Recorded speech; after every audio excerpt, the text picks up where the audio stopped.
What's up, everyone? Welcome to This Day in Philly Sports History for October 7th, 2024. I'm your host, Jim Montgomery. Welcome to a Victory Monday edition of the podcast. What a game. What a comeback. 7-6 walk-off. I mean, that team was dead for 6 innings.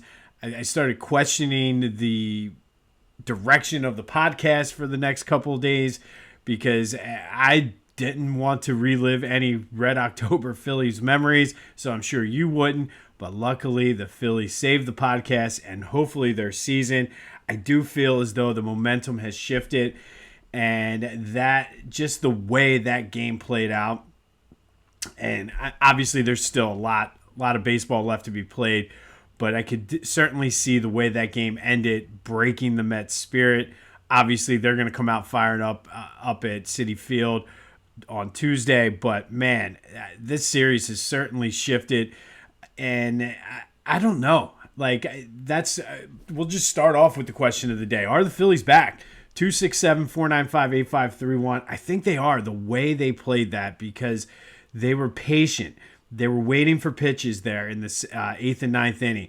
Yes, Castellanos and Harper, I'll get more into them with the home runs here in a minute, but I think the way they were just patient. Like the things that we saw that has haunted them in the past couple of postseasons, they did right there near the end. So what a game. But are the Phillies back? 267-495-8531. That's the Back to the Future voice and text line. One of just going a rant. It's all fair game, but I think they're back. I think they got their swagger, their mojo back. Just sleptwalk through the first game and a half, and we've seen this team get streaky like that. So hopefully they can keep this streak going slightly in a little bit. I think, I guess we'll start with Harper. I mean, I don't think there's anyone, and I've said this before, I don't know if there's anyone as clutch in the postseason as Bryce Harper that's ever played in Philadelphia. I mean, whenever you need something, he's there. And it's not like they were giving him good pitches to hit. He worked counts, and it just, I mean, tell me, who's more clutch than Bryce Harper in the postseason? And I cannot think of any off the top of my head. You could possibly say Andrew Toney against Boston, maybe, but that might even be a stretch. But, man, this dude, worth every penny of that contract, worth the price of admission, calls himself the showman, certainly showed up and showed out yesterday. But I think you need to look at Castellanos. And I said going into the series he was going to be key because they're not going to pitch to Bryce. And the fact that Topper is keeping him there, and it paid off dividends yesterday. And I think a lot of chatter on Twitter was about the boos and the comment that the cameras caught Castellanos saying under his breath, "These effing people." But I think, I think the boos were just. I think that whole team needed to be booed. And I think if that's what sparked him, hey, why not? I mean, none of them were doing anything up until that point, and I just feel as though it was a justified boo.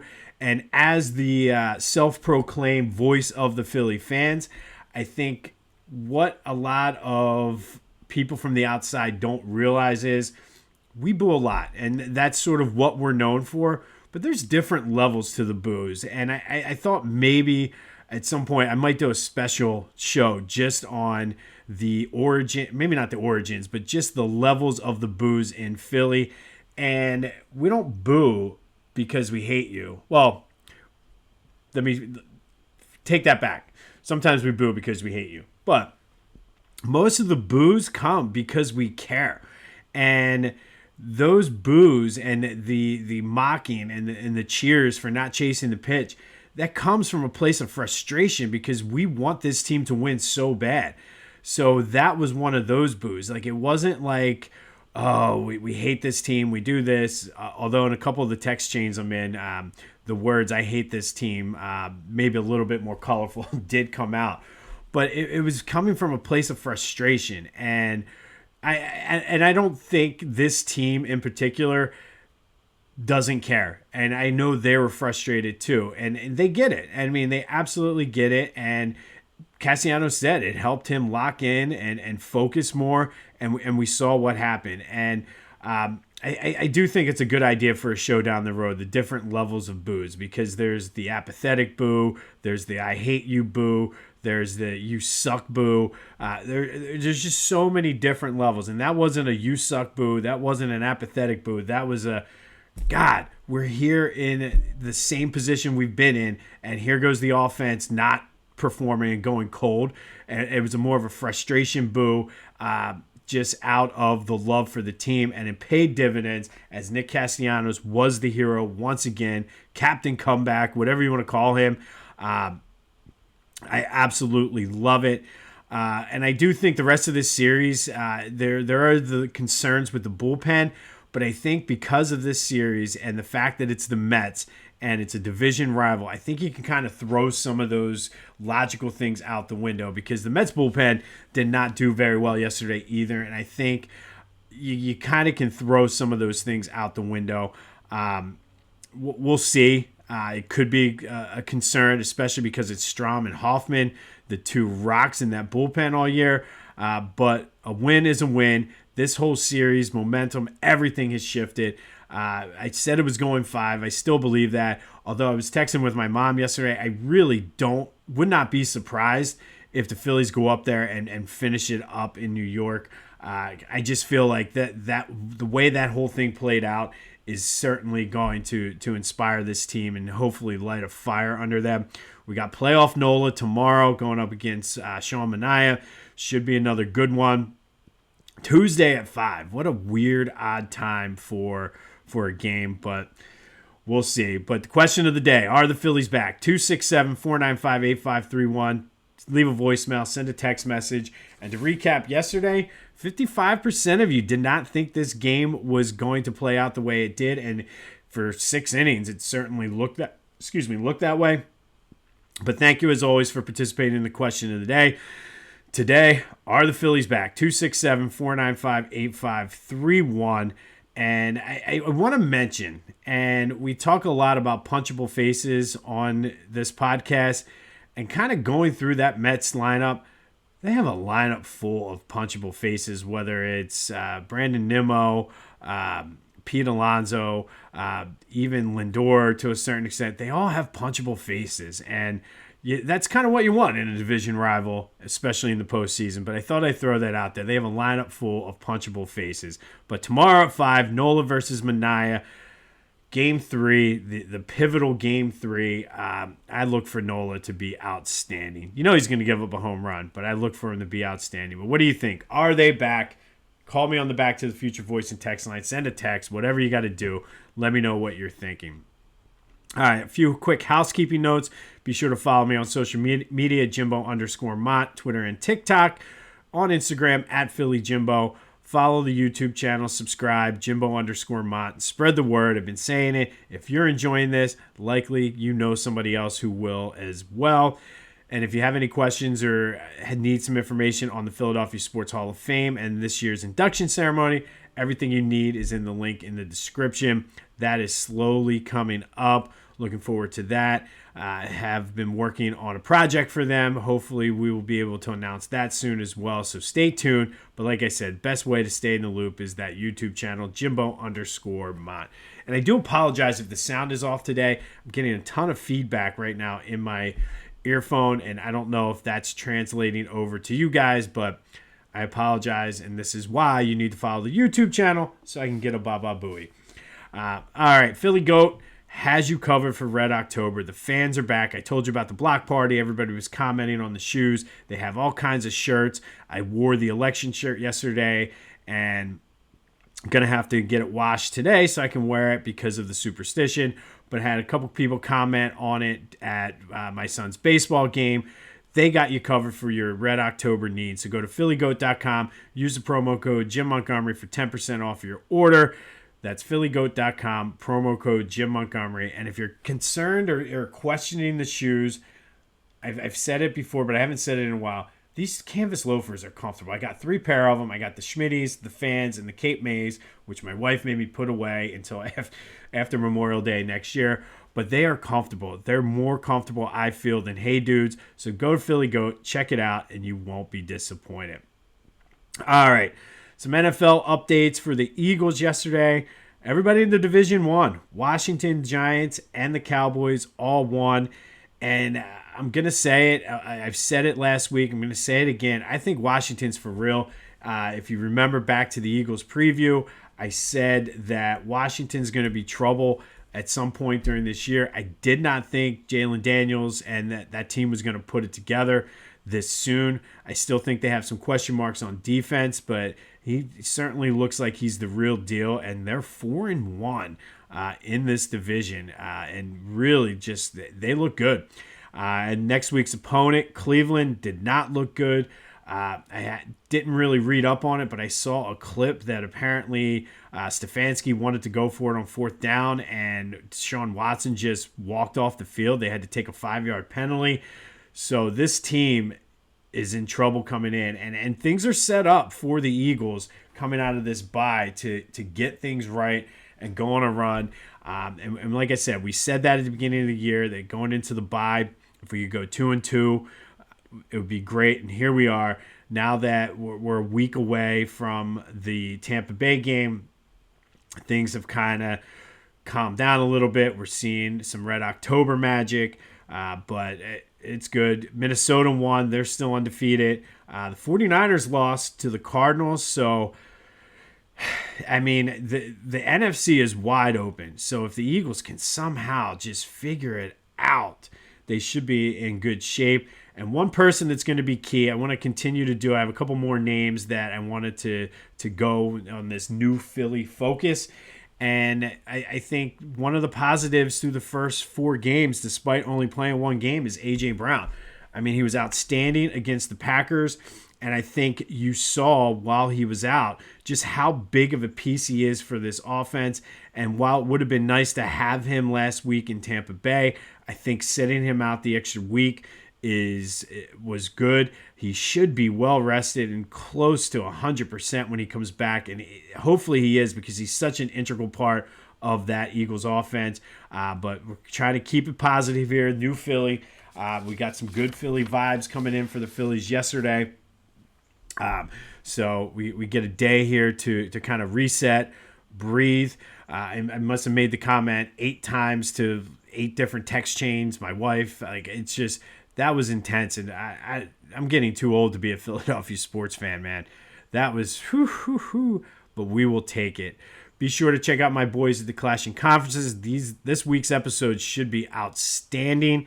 That's available wherever you get your podcasts, as well as on YouTube.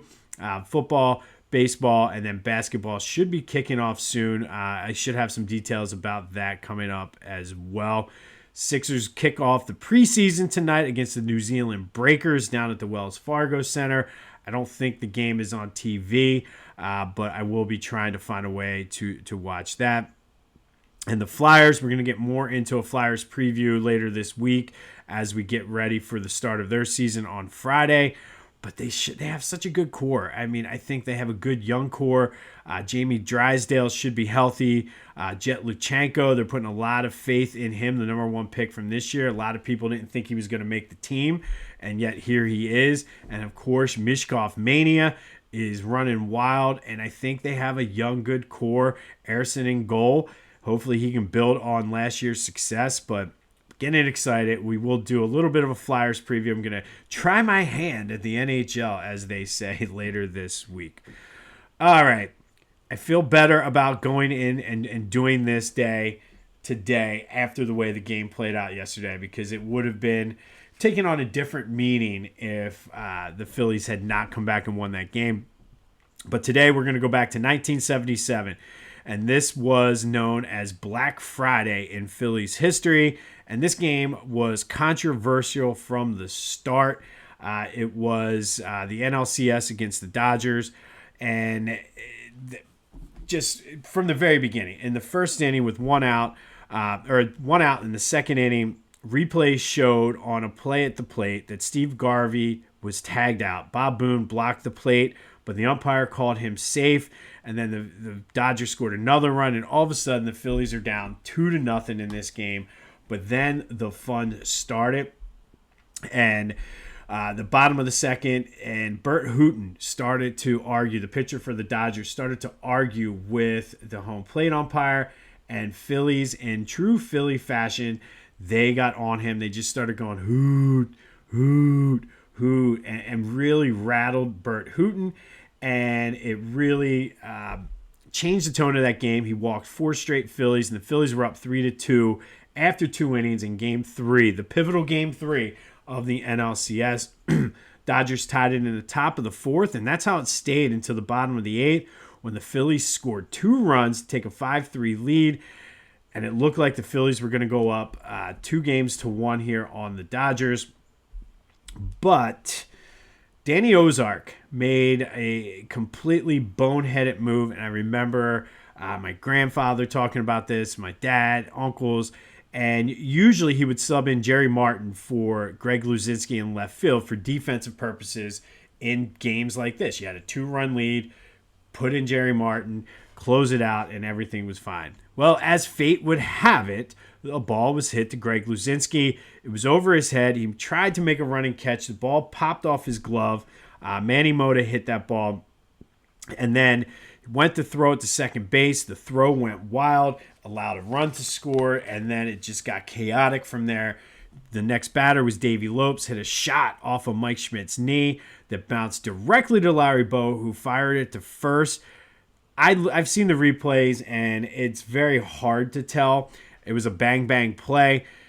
Phillies swore he was out. Davey Lopes was kind of coy about it even when he coached for the Phillies. Umpire called him safe, and all of a sudden, next thing you know, Lopes scores, and the Phillies lose 6-5 in Game 3 of the NLCS in what became Black Friday. But this game was controversial. Steve Garvey was out, and I did see the replay of that. Steve Garvey was certainly out. Bob Boone blocked the plate. The Davey Lopes play could have gone either way, but it shouldn't have come down to that if Danny Ozark had done the right thing and subbed out Jerry Martin or Greg Luzinski for Jerry Martin.